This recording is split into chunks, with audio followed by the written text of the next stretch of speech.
Disclaimer for this video. This is just for fun and for a fan speculation based on the new events presented in the latest chapter 362 of the manga Berserk. Needless to say, if you are not caught up with the manga, this video will be spoiling the hell out of it, so go catch up while you can. As well, I'm not making any claims to have any kind of insider knowledge of the direction of the story or where Miura could possibly be taking it.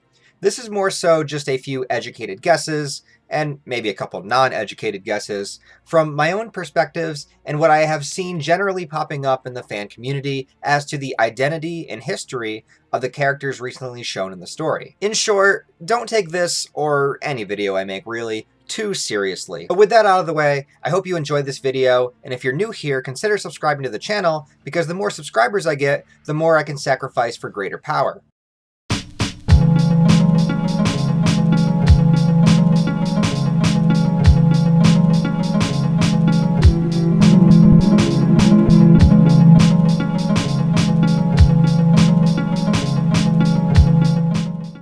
So I'm going to break this video up into categories to hopefully explain some of these theories in a more coherent way.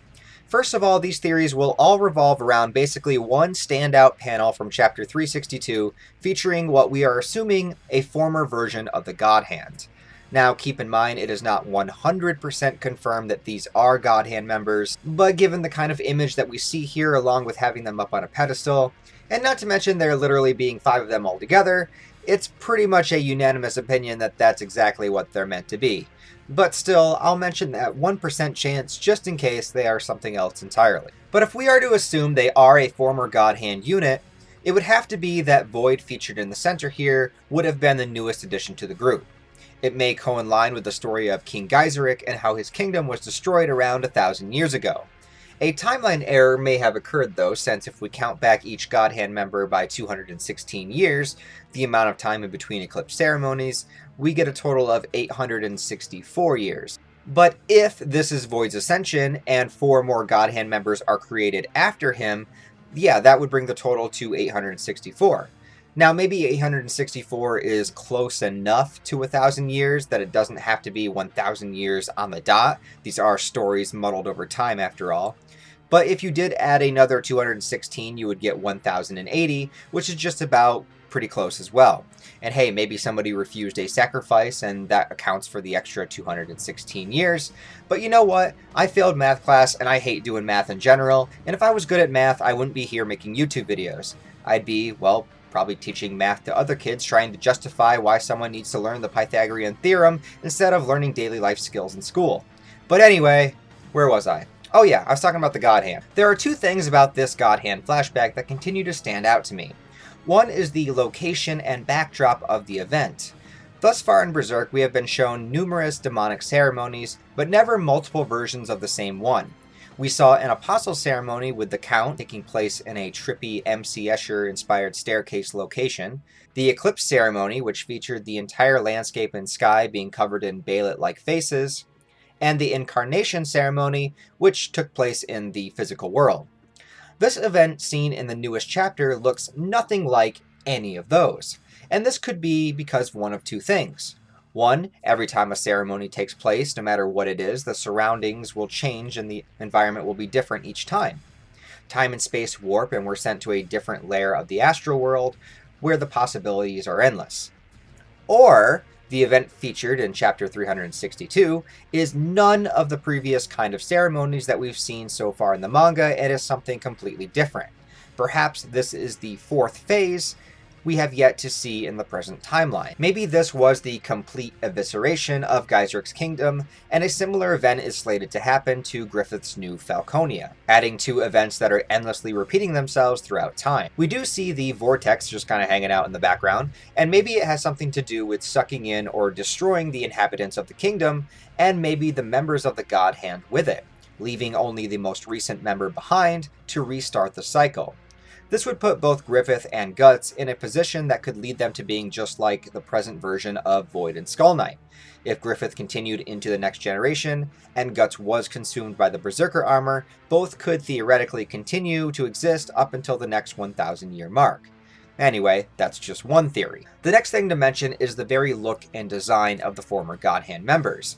There is a huge noticeable difference between these guys and the Godhand that we are used to seeing. And I'm not just talking about Badgeface and Multiboob. Also, this guy kind of looks like a badass frost giant, and then there's the Dilophosaurus. But there is something strikingly unhuman about their designs that is very off-putting. Slan, Ubik, and Conrad still look very much human despite being demonic beings. Their faces are very human.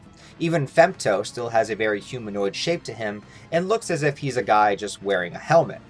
So what is the reason for the striking difference between the old and current Godhand members? Well, remember how Berserk states that the world used to coexist with more spiritual and magical beings.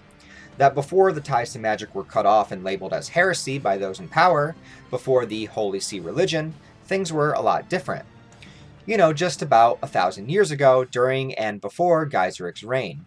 I'm thinking that the former Godhand members represent a more primitive and primal time in human history when we were much more in tune with the spiritual and magical creatures of the time. The standout is Multiboob, whom seems to resemble a statue called Diana of Ephesians. I don't know if I pronounced that right, but she was a goddess of the moon and of the hunt, a virgin protector of the woodlands and wild animals. And I'm sure it was always easier for men to worship a woman if she's a virgin, and the multiple fun bags are there to represent her fertility. We know Miura likes to take inspiration from real history and manipulates aspects of it in his own story to make it his own, and I know nothing of this goddess beyond what I googled, so take what I say with a grain of salt, but it stands to reason that Multiboob, along with the 3 other Godhand members, represent a more spiritual worldview, as in people that worship the earth, the trees, air, water, etc. A polytheistic world with multiple gods. And the one that looks like a frost giant might just be that, representing water and the changing of seasons or something like that. A primitive, more grounded world spawned Godhand that would represent what they viewed as holy, or what they viewed as devilish. Whereas the current Godhand all hail from a world that rejected magic and polytheism. They come from a war-riddled world of man versus man, with kingdoms and one religion to rule them all, the Holy See. Now they would represent the sins and downfalls of this time. Lust, famine, and whatever the hell Ubik does in his free time. And of course, war with Femto, bringing everybody together through conquering and masquerading it as heroism. Again, these are all just theories, but I think it would make sense that the demons of man would represent the era in which they reside in, and having the 5th and final Godhand carry on to lead the next generation seems like a neat way to continuously tie it all together. But that leaves the question, what exactly happened to the former Godhand? Like, where did they go? A couple of things. They could simply be pulled into the abyss with everything else, if that is indeed what is happening. They already sold their soul away anyway, so eviscerating whatever is remaining inside their Godhand form probably isn't that difficult of a task for whatever god is lurking in the deepest level of the astral plane. They could also be replaced one by one as new Godhand are ascended. An old Godhand is killed, or maybe their essence is collected, ready to be passed down to the next generation. This would obviously have to happen before the eclipse ceremony, as we never saw it happen during Griffith's ascension, but it's also a possibility. There's also the theory I've seen floating around a lot that they were killed off one by one by the Skull Knight. Skull Knight has been their enemy for the last 1,000 years, and surely that's enough time to kill them, right? Well, I'm not going to say this theory is bad, but I would say Skull Knight probably has no way of getting to the Godhand except during big ceremonies like an eclipse. Also, it looked as though he did try to kill Void upon entering the eclipse that we saw in the manga, and Void easily deflected his sword. Adding to that, Skull Knight created the Sword of Actuation, a sword imbued with the power of Balits to cut open a tear in reality itself and send them into hell. But Skull Knight only used the sword for the first time in Clip-Off, and the second time he tried to use it on Femto, it was again deflected in a really bad way. So look, I love my Big Daddy Skull Knight, but him as an experienced Godhand Slayer? I think not. Now we have a big wacky theory here that goes completely against everything that I just talked about so far. This is the theory that this entire OG Godhand was all created basically at the same time. That's right, no 216-year wait, just a big bulk order of extra God-handy goodness. Why? Well, again, this is a very different looking ceremony than all the ones we've seen before. Perhaps this one was the literal creation of the God-hand, from the very start. The originals. Void only simply centered in the image for thematic purposes, and because we would recognize him as the audience. For this theory, we also have to go big into fan speculation, but it all revolves around Void supposedly being a former magic user and sage for King Geyseric. You know, the same sage that was supposedly imprisoned for going against Geyseric and prayed for an angel to come save him. And supposedly again, one did. This would explain Void's look, the tortured face and body, and brain representing his knowledge and perhaps his foresight into the next 1,000-year plan. We are shown that even in a peaceful place like Elfhelm, both light and dark exist, a positive and negative side to the energy of the world of magic. It is very possible that Void, being the representative sage, was very curious about this darker side. Flora once spoke of the deep layers of the astral plane and the dangers of venturing therein, that it's possible to lose one's ego, the sense of oneself, as you travel deeper and deeper. Shirake stresses the importance of creating a luminous body to travel the astral plane, again to keep yourself grounded and not lose who you are in the process. What if Void explored this deep astral plane with no regard for his own safety, and somehow was the first human to make contact with whatever was down there, with the idea of evil perhaps, tapping into that collective consciousness of mankind and just becoming aware of it. Some may even call this a form of enlightenment. Maybe by some miracle, for lack of a better word, Void returned to his physical body and brought back with him the first ever Baelid. Or, at least, the wisdom of a true form of a god existing somewhere. Perhaps Void attempted to persuade the others to follow suit, to discredit the polytheism, and in place present his one true god, which would be the idea of evil. And with this, Void would become a prophet, starting a grouping of followers and maybe even a cult. And maybe this cult was growing too strong and Geyseric put an end to it, sending Void to the torture chamber. Until Void's desire and despair for a new way, for a devotion to an idea of fate and causality, came into fruition. One thing that to this day stands out to me is when we are shown the remnants of Geyseric's fallen kingdom beneath the Tower of Rebirth, and we see the decayed corpses with the brand of sacrifice on their foreheads. All of them on their forehead. Knowing Kentaro Miura's attention to detail and his passion that he puts into his artwork, I cannot believe for a second that it is a mere coincidence or simply just an aesthetic choice to put the brands all on their foreheads. These marking on the forehead might have been self-inflicted by Void's cult, utilizing their teachings of magic and perhaps performing a ritual we have never seen of or never even heard of that's been buried with time. This strange, abstract tentacle hell could be the result of that ritual. Void becoming the first ever Godhand could be from this ritual, allowing him to ascend to a level where he could enact the will of the dark god that he found in the abyss. The other 4 members here may only be placeholders.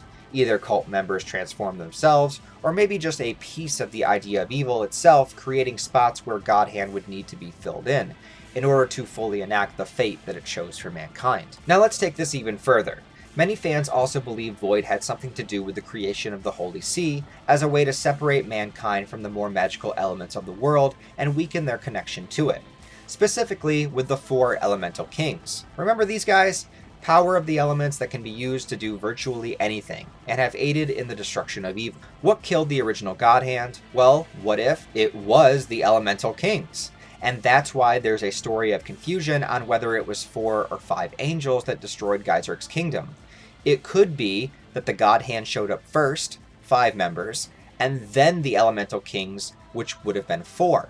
And they wipe out the Godhand except for Void, and in the process the city was demolished and millions died. Void, being the only survivor of the Godhand, would need to rebuild the Godhand over time, one every 216 years, allowing enough time for the world to change, for man to do its thing, and for the Holy See to govern. The weaker mankind's ties are to the magic of the world, the less likely the elemental kings would be able to stop the final ceremony. Equally fitting for the 4 or 5 angel confusion is that in some Japanese philosophy there are actually 5 elements. We have the usual wind, fire, earth, water, and no, the 5th isn't love, the 5th is void, representing everything beyond our understanding, the emptiness that energy is made up of.